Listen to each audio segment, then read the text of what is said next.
You throw all the garbage of the city, all the garbage of the factories, all the garbage of the household, throw into the water. And you are asking for clean water. That's not sustainable. You have to change our lifestyle.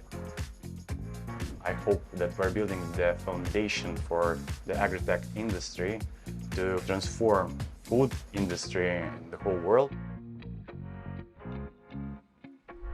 Hello, welcome to Qatar 365 with me, Adil Halim. On this episode, we continue to explore sustainability initiatives happening across the country and understand how new solutions in place help conserve the Earth's most valuable resource, water. I also sit down with Nobel laureate Professor Muhammad Yunus to find out how he thinks we could do a better job of protecting the planet. But first, Joanna Hoos visited two companies in Doha that have turned to the sky to power their pioneering food and water systems on the ground. Water is the essence of life, but in the GCC, with its harsh climate and limited freshwater sources, technology is crucial for producing sufficient and sustainable drinking water.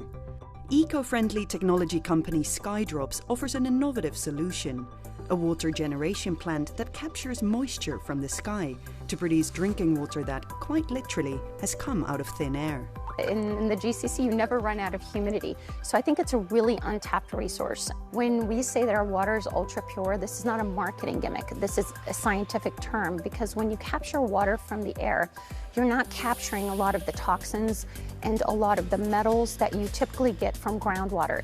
And also throughout the water plant, we've made it very, very important for us to really cut out microplastics and then distribute it also in a sustainable manner with reusable glass and aluminum bottles. People may have concern about the quality of air from which the water is extracted. However, we have air filters to filter out the intake air, and then carbon and sponge filters, and also UV light to purify the extracted water. So that's why the water is thoroughly purified and safe for consumption. Much of the region's drinking water currently comes from so-called desalination, the process of removing salt and minerals from the sea. But the costs of desalination are high for governments' pockets and the planet. The toxins that's released in the air, this is something very difficult to get around because it is a very heavy manufacturing process of water, and also because of the brine that it releases into the marine ecosystem and the damage that it can have on marine life. So I think with atmospheric water generation, because we're operating on such a small carbon footprint, it's a much more sustainable option. But Qatar is increasingly recognizing the potential of harnessing humidity and turning scarcity into sustainability. Another company in Qatar, agri-tech startup V-Farms, also extracts moisture from the sky, but not to quench the thirst of humans, but of crops. V-Farms has developed a climate-resilient technology that allows farmers to grow produce in remote and arid locations, but without the need for an external water or electricity supply.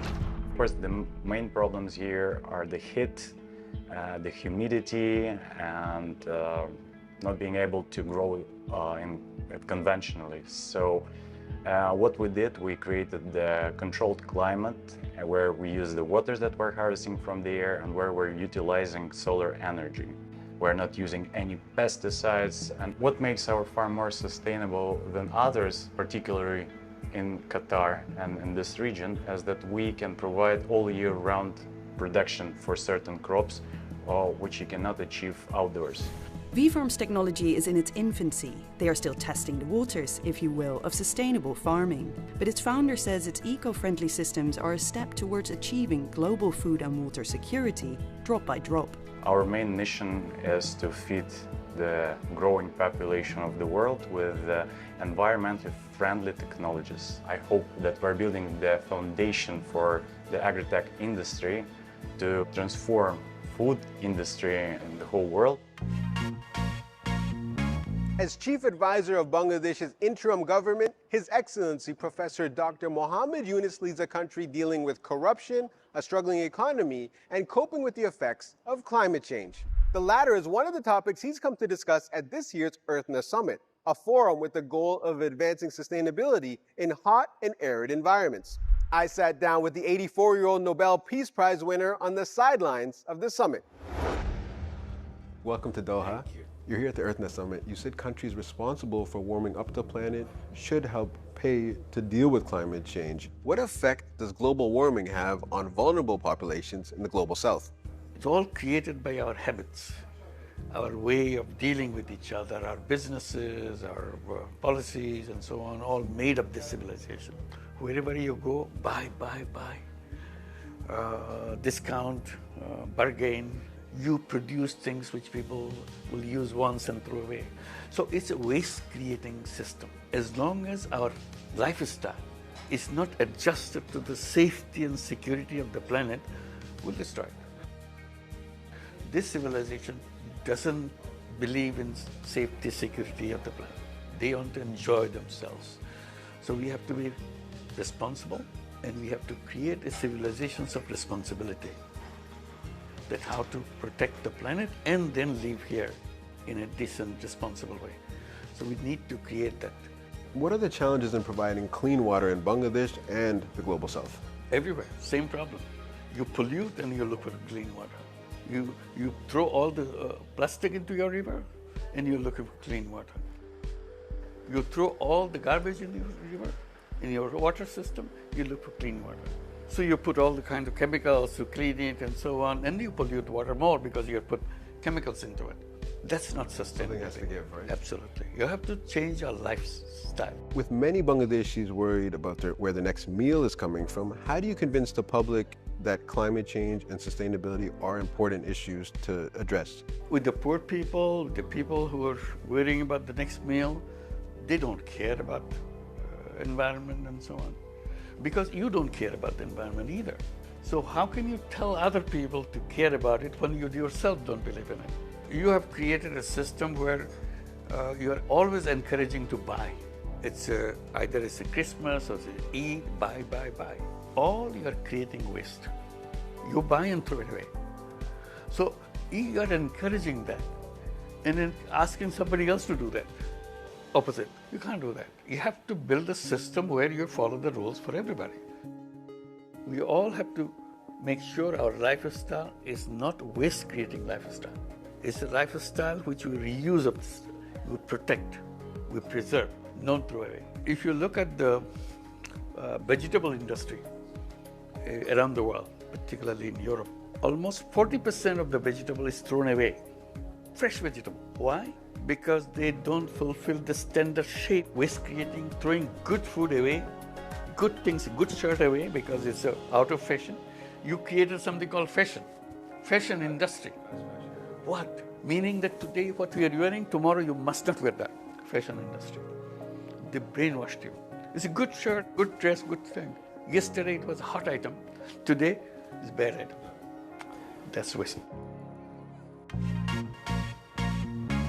Since 2010, Qatar Science and Technology Park has been home to the ConocoPhillips Global Water Sustainability Center. In recent years, the company has invested in developing innovative solutions for treating produced water from the oil and gas industry. The idea is to show Qatar has added its voice to the global water sustainability conversation.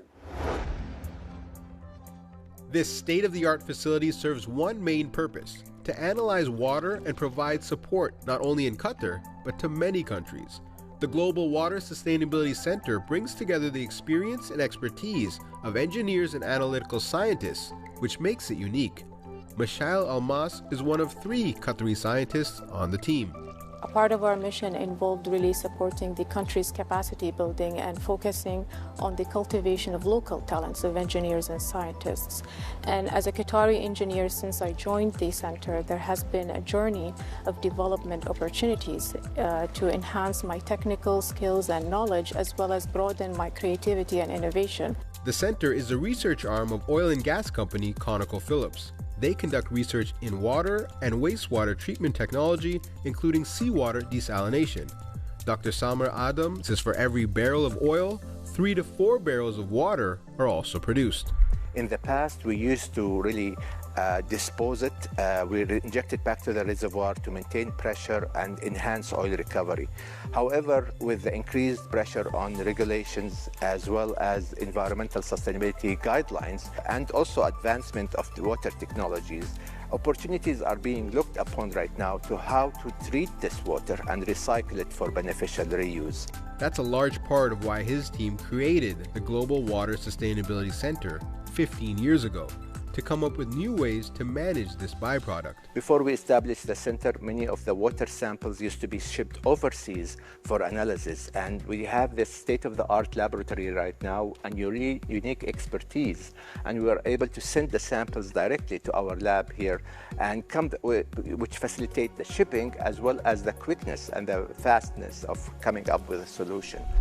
Water-related research is one thing, but getting the word out to the public is another. Here at the Water Visitor Center, the GWSC hopes these interactive hands-on exhibits promoting water conservation awareness will engage people at a grassroots level, especially school children. By teaching children about water conservation, the hope is it will show how they can make a difference in their own homes. Iman El-Shamari leads the outreach program for the Water Visitor Center. Qatar is a water-scarce country, and the focus has been to get the water supplies from the salty sea through desalination. Desalination is highly energy-intensive and costly treatment technology, so that means every drop counts. And in the oil and gas sector, there is wastewater is generated. So at the GWSC, we are focusing on treating this water to be recycled and to reused in the plant. On that way, we minimize the demand on the expensive desalinated water in the industry. From sustainability experts weighing in on efforts to conserve water, to a Nobel Peace Prize winner discussing ways we pollute our most valuable resource, we hope you enjoyed learning about some initiatives underway to protect our planet. But that's all the time we have for now. For more, check out Euronews.com and connect with us through our hashtag. Thanks for watching, and we'll see you next time on Qatar 365.